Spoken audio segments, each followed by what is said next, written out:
中意買遠洋繁花梨街坊今日有套筍盤益大家。咁呢個業主咧係前2日收樓嘅，跟住佢啱收樓就諗住將層樓變現啊！咁50零萬咧就可以買到100平方嘅3房2廁。咁而家我哋上去睇層樓嘅景觀先 ，Let's go！ 我哋而家咧就嚟到呢個啱收樓業主嘅屋企，咁呢個咧係100平方嘅3房2廁。咁我哋睇下呢個景觀，其實都非常之唔錯噶。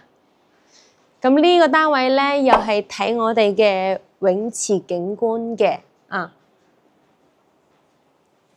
咁入咗嚟之後咧，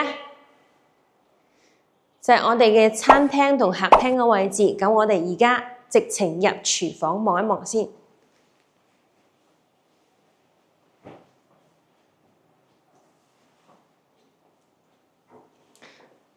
呢個廚房都一應俱全噶啦。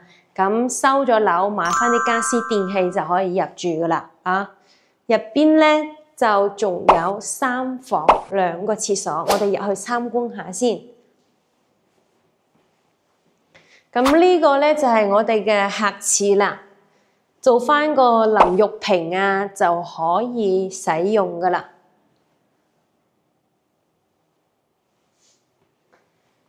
跟住睇睇我哋廁所隔離呢個4房間，咁4房間嘅採光同埋景觀咧都係非常之唔錯嘅。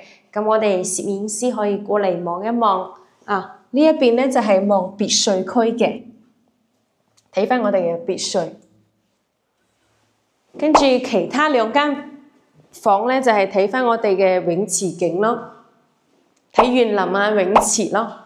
咁呢個係大客房，大客房咧，我哋嘅裝修咧就會利用翻呢個飄台啊，做榻榻米啊，跟住我哋就可以利用最大化使用呢個空間。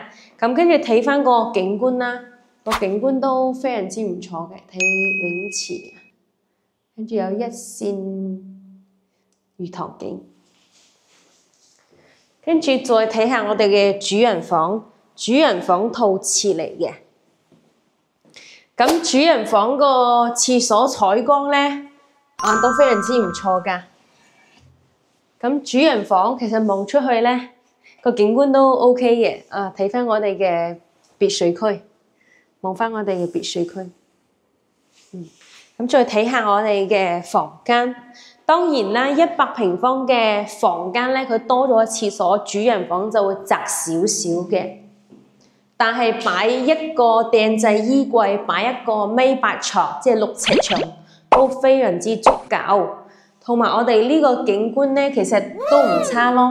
基本上係睇園林啊，同埋泳池景觀咯。